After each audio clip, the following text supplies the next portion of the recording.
How's it going, everybody out there? This is another edition of Last Minute Predictions. It is for UFC 130 Rampage versus Hamill. It takes place, obviously, tomorrow, May 28th at the MGM Grand in Las Vegas, Nevada. Main event, just like the title, Quinton Rampage Jackson taking on Matt Hamill. It was supposed to be Gray Maynard and Frank Yeager, but we all know they both got injured. That fight got scrapped. Then came into this one. I think it's a pretty decent card. Once again, I like how the UFC is mixed in the Facebook and Spike to see the prelims, and we get to see every single fight. So I think that's good. So with that being said, let's get this whole prediction started here. First fight, Renan Barao or Hen Barao, however you want to say it, versus Cole Escovedo. I just think this fight is going to go to the ground. There might be some stand-up in there, but I think at some point in the fight, I'm going to say first round, Barao is going to get this fight to the ground. And once it gets there, even though Escovedo he's a pretty decent grappler for himself, but I just think Barao is just on another level in the grappling department. I see Escovedo escaping the first round, maybe getting out of some few submissions, but I think I'm going to say early to mid second round, we see Barao snatching up a submission and getting the submission victory. So once again, Barao I just think is on another level in the grappling department, so I'm going to go with Hen Barao, second round submission over Cole Escovedo. Next fight, Michael McDonald taking on Chris Casario. Casario, he's a talented fighter, but I just think, in my personal opinion, that Michael McDonald is just more well-rounded. He can finish the fight on the ground. He can win a decisive decision. But, like in this fight, what I'm going to predict, he can also win the fight on the feet. And I see that happening in this fight. I just think Casario, I think he's going to come in maybe a little too soon. I'm going to say not wild, but he's going to come in. And I think Michael McDonald's going to catch him with a good counter punch. It's either going to stun or drop Casario. And then once that happens, Michael McDonald's going to come in, jump on Casario, and then get the fight stopped. So I'm going to go with McDonald, first round TKO. I just think he's more well-rounded. And personal opinion, I think he's technically a better striker. But some people might disagree with me. Next fight, Gleison Tibau taking on Rafello Olivera. Olivera is taking this fight on short notice, and you know, it was supposed to be Bart Palashowski, and I had Gleison winning that fight, and I have Gleison winning this fight too. Gleison Tibau is just he's stronger. I think he's more talented. I think everywhere the fight goes, I think Gleison is just he has the ability to win the fight. I really, you know, maybe Olivera might have an ability on the ground to submit Gleison, but I just think Gleison, once again, he's skilled enough that he can see the submissions happening and he can counter them or just get out of them. And so I'm going to go with Gleison Tibau. I just think unanimous decision. He might get the stoppage due to Olivera's getting the short notice, but I'm going to go unanimous decision over Olivera. But if he does get the fight stopped, I'll say probably TKO. Late second round. But I'm going to go Gleison Tibau unanimous decision. So those are the prelims on Facebook. Now we move on to Spike TV. We got Kendall Grove taking on Tim Boetsch. We all know that this is the debut of Tim Boetsch at the middleweight division. You know, at the weigh-ins, he looked pretty good. He didn't look too drawn out. He didn't look too drained, I guess you could say. He looked actually really good. Kendall Grove, you know, same old, same old. He's tall, uses that reach, and he looked pretty good at the weigh-in. But plenty of things coming to mind when this fight, you know, thinking about this fight. One thing is, how did the weight cut go with Tim Boetsch? He looked good. He didn't look too drained. He said that, you know, the weight cut went fine when they were doing interviews earlier this week. But we'll see once they step into the cage if he looks kind of sluggish after a few combinations. Because I think Boetsch is going to come in. Don't want to use the phrase guns blazing, but he's going to come in pretty fast, I think, and he's going to push the pace. And then we'll see how good his cardio is, because in the past, his cardio hasn't been that great. So we'll see. Now, on the other hand, Kendall Grove, we all know what happens when he gets hit at that chin. And Tim Boetsch, he hits hard. So, kind of, you know, this is kind of a tough fight to call just because, you know, I didn't know how Tim Boetsch's weight cut went. But then on the other hand, Grove doesn't have that great chin of his. You know, but he did take pretty good punches against Goran Ralk. I think it was 2 fights ago, before he fought Damian Maia. So I'm gonna, I don't know. I could be wrong here. I mean, this is probably the least. I don't know, but I'm gonna go with Grove, third round submission. I think he's gonna. Tim Boetsch's cardio he didn't have great cardio at light heavyweight. I don't see him having great cardio at middleweight. I think Grove is gonna catch him in the third round with the submission. He's gonna get a few dangerous spots. But I'm going to go with Grove. Now I went with Grove. I bet you Boetsch is going to knock him out in the first round. But I'm going to go with Grove, third round submission. He's going to catch him, having bad cardio. And we'll see it from there. So Kendall Grove, third round submission over Tim Boetsch. Next fight, Miguel Torres taking on Demetrious Johnson.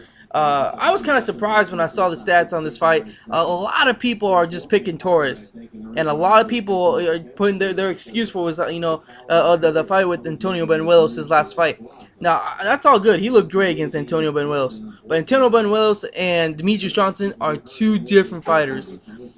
Demetrious is much more technical than Antonio. Antonio is a veteran of the sport. Great, I have all the respect for Antonio Benuelos, but one, he doesn't have the abilities that Demetrious has to take Miguel Torres down. And if anything, that's kryptonite to Miguel Torres is someone who can take him down repeatedly and keep him there. And I see Demetrious doing that. Demetrious, if you ever seen his fight with Brad Pickett, looked very good, and he lost a very close decision. Torres, he does have that long reach. He looked good in his last fight against Benuelos. He has the reach advantage. But the thing is, can he keep Demetrious off of him? And can he keep Demetrious keeping him off his back? So, with that being said, I am going to go with Demetrious Johnson in here. Unanimous decision. I just see Demetrious. He's very quick with his takedowns. And once again, I don't see Miguel Torres having an answer for Demetrious Johnson's takedown ability. So, I could be wrong, like I said before, but I'm going to go with Demetrious Johnson here. I like his abilities to take people down, and he does have pretty good, I think he has underrated submission defense. The only loss he's had on his record was against Brad Pickett, and he has been in a few submission attempts. He's been in there at the end of them, and he's gotten out of them pretty well. So I'm going to go with Demetrious Johnson, unanimous decision over Miguel Torres. Okay, now we move on to the pay-per-view portion of the card here. First one we have is Stann versus Jorge Santiago. Stann, I think he's the better striker in this fight, even though, Santiago has improved since his last time in the UFC. But I just think that, Stann, he needs to keep this fight on the feet. He has improved since he's been at Jackson's in Albuquerque with his grappling, but I don't think he's where Santiago is in that department. And so I think Stann needs to keep it on the feet. And in my eyes, I think he needs to be patient. A lot of people see that he needs to push the pace against Santiago. I think if he pushes the pace, he leaves himself open for a takedown. That's what I see. The longer the fight goes, I think it goes in the favor of Stann. I think the more tired Santiago gets, the more he's open for a punch that can knock him out. So Stann, he has trouble with people who can take him down and have good submission skills, and that's Jorge Santiago. So Santiago, I think he needs to do the opposite, and he needs to be aggressive. He needs to work for that takedown. He needs to work in his combinations with his leg kicks. I don't think he needs to be fearful of Stann taking him down. It could happen, but I just don't see it happening. So he needs to use his combinations with his leg kicks. And once Santiago gets to the ground, he needs to move positions. Don't just stay in the guard or stay in side mount or whatever you want, side control, whatever you say. Just move. Look for a submission, and I think he might catch Stann off guard if he does that and get a submission. So, like I said, the longer the fight goes, it's in favor of Stann, so Santiago needs to work quick. So there's no doubt Santiago has improved since his last fight in the UFC. So with that being said, Stann hasn't improved his grappling, I think, enough to fight Santiago. So I'm going to go with Jorge Santiago, second round submission over Stann. Okay, next fight we have is Stefan Struve taking on Travis Browne. Struve, he won't be able to take the punishment like he has in his past fights. Struve, he needs to, try and tire Browne out instead of going out there just crazy-like and thinking that he can slug it with Browne.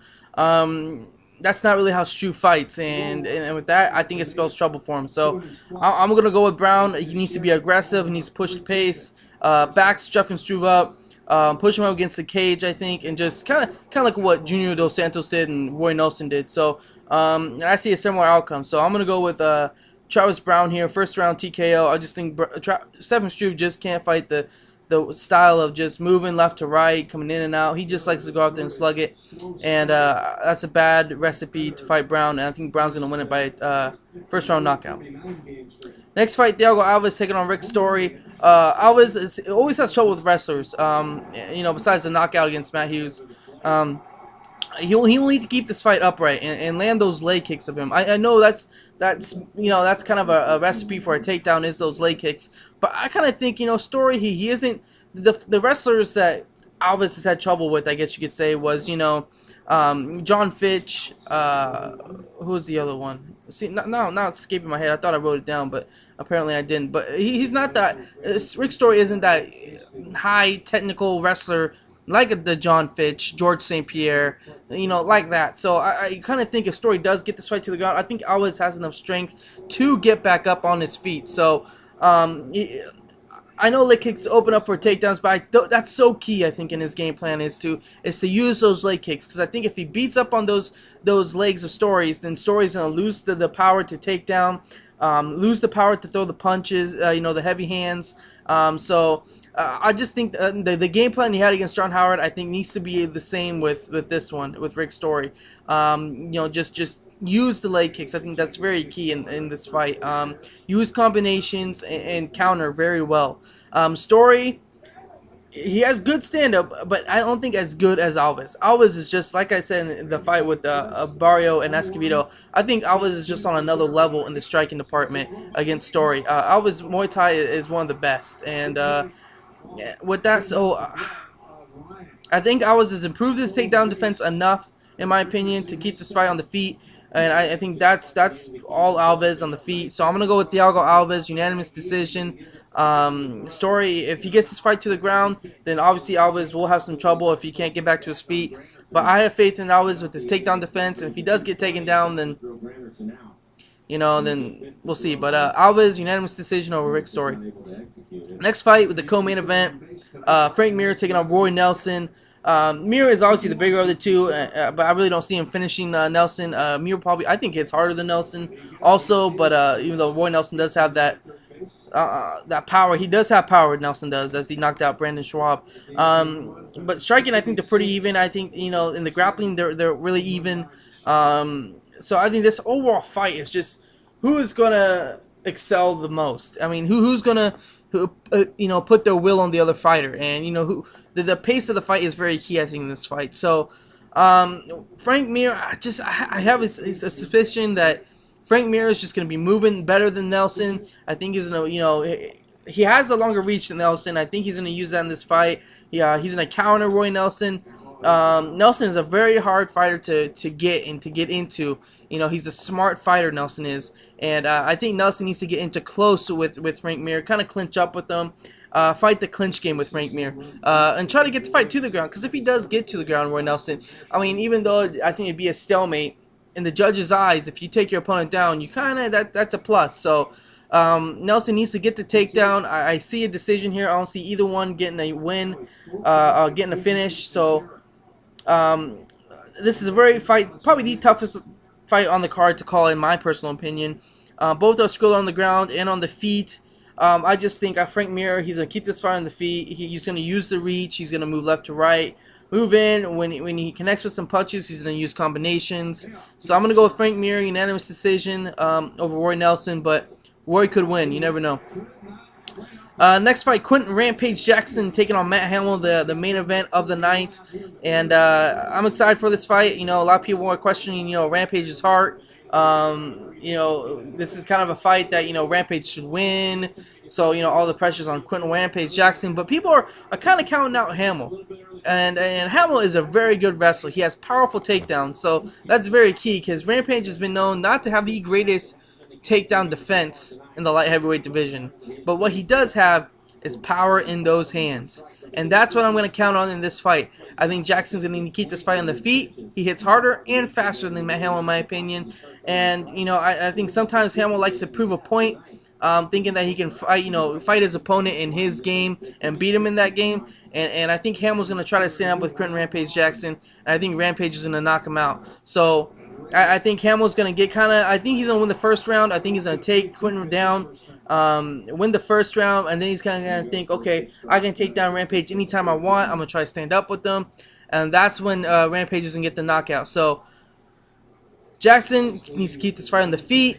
Hamill needs to take it to the ground. But I think after the first round, Hamill's going to get kind of, overconfident and try to stand up with Rampage. And that's when it's going to get the knockout. So, Quinton Rampage Jackson, second round TKO. But in my personal opinion, if Hamill does win this fight, I will not be surprised, because I think if he wins this fight, it's going to be taking Rampage down all 3 rounds and winning a decision. So, I won't be surprised if Hamill wins, but at the same time, I think Rampage is strong enough smart enough, and he'll get in the second round.